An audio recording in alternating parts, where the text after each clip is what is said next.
Assalamualaikum warahmatullahi wabarakatuh. Hai rekan-rekan mahasiswa, selamat datang kembali di mata kuliah Bisnis Internasional. Pekan ini kita memasuki pekan kelima. Nah, di pekan kelima ini kita akan ngebahas terkait dengan strategi pembayaran dalam perdagangan internasional. Ya.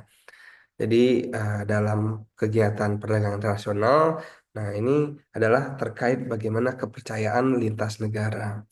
Coba bayangkan, misalkan Ihsan gitu ya. Ihsan ini dia pemilik bisnis di UMKM di Indonesia. Nah, ini nih sedang naik daun nih.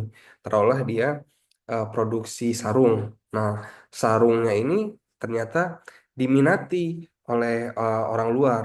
Si Ihsan ini dapat email dari orang Dubai. Nah, orang Dubai itu mesen 100.000 unit. Nah, 100.000 unit sarung. Nah, tentu si Ihsan ini menganggap ini bahwa suatu kabar gembira. Nah, dia akan berpikir, waduh, tapi ini ada 100.000 unit, kalau saya kirim dulu, nanti mereka bayar apa enggak ya? Nah, gitu. Jadi, ketika saya minta bayar di muka, apakah pembeli yang di Dubai ini akan percaya? Nah, itu kembali lagi tuh dari sisi penjual, penjual akan ada keraguan ketika barang dikirim terlebih dahulu apakah dibayar.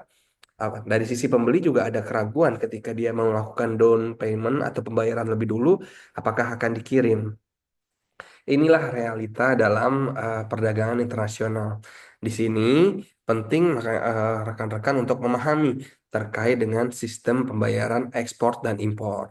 Karena dalam bisnis lintas negara, kepercayaan aja itu tidak cukup. Dibutuhkan suatu sistem yang bisa menjembatani antara risiko dan ketidakpastian. Nah, di modul 5 ini, rekan-rekan mahasiswa akan dibantu untuk memahami bagaimana metode pembayaran internasional, lengkap dengan risiko dan keuntungannya. Oke, kita ambil contoh satu, gitu ya, satu kasus. Misalkan saya ingin melakukan impor mesin, mesin cetak kemasan dari Cina, gitu ya. Nah, harganya itu senilai $20. $20 USD. Nah, ketika pertama kali bertransaksi dengan supplier ini, supplier meminta Anda menggunakan sistem letter of credit atau LC. Nah, ini keamanannya itu untuk kedua belah pihak. Nah, maka Anda sebagai pemesan melakukan pergi ke bank devisa yang ada di Indonesia untuk membuka letter of credit. Nah, bagi Anda, Anda ini harus mengirimkan surat letter of credit ini kepada bank di Cina yang telah bekerja sama, gitu ya. Jadi nanti bank di Indonesia akan mengirimkan surat LC ke bank di Cina.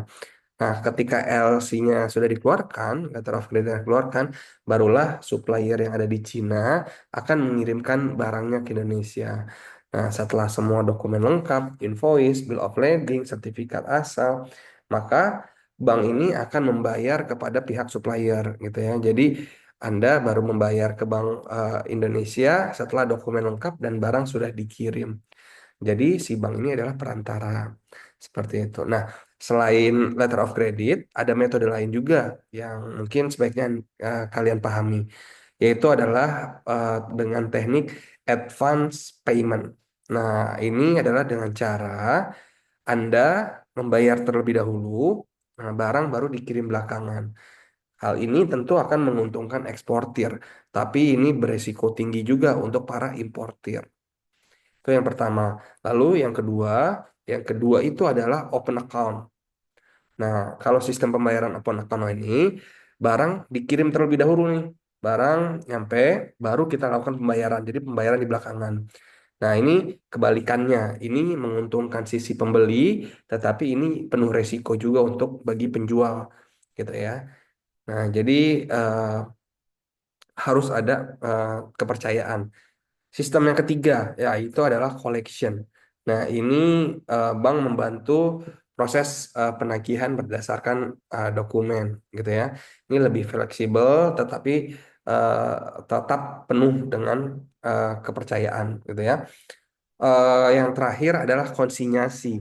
Nah, konsinyasi ini adalah barang dititipkan dulu nih kepada pembeli dan dibayar setelah terjual gitu ya. Jadi si pembeli mengambil barang dari luar, impor dari luar, tapi barang itu dibayarkan ketika sudah terjual di negara tujuan seperti itu. Tentu ini adalah yang paling beresiko ya, karena perlu waktu juga untuk menembus pasar baru, baru uangnya berputar seperti itu. Nah, jadi dalam bisnis global, pemilihan sistem pembayaran bukan hanya soal teknis, tetapi juga soal bagaimana kita memanajemen resiko, reputasi dagang, lalu juga bagaimana kepercayaan jangka panjang. Banyak perusahaan-perusahaan besar seperti Samsung, Toyota, atau Uniqlo. Nah, ini mereka sangat berhati-hati dalam menentukan metode pembayaran dalam kontrak mereka. Jadi, sebagai pelaku bisnis internasional di masa depan, saya harap rekan-rekan mahasiswa paham, bukan hanya terkait dengan cara menjual produk, tapi memastikan terkait dengan bagaimana pembayaran yang aman dan adil. Oke, selamat belajar di modul kelima ini. Silakan rekan-rekan memahami, kemudian kerjakan forum dan kuisnya, eh, kemudian nanti kita akan evaluasi kembali. Selamat belajar, kita ketemu lagi di minggu depan. Terima kasih. Assalamualaikum warahmatullahi wabarakatuh. Dah.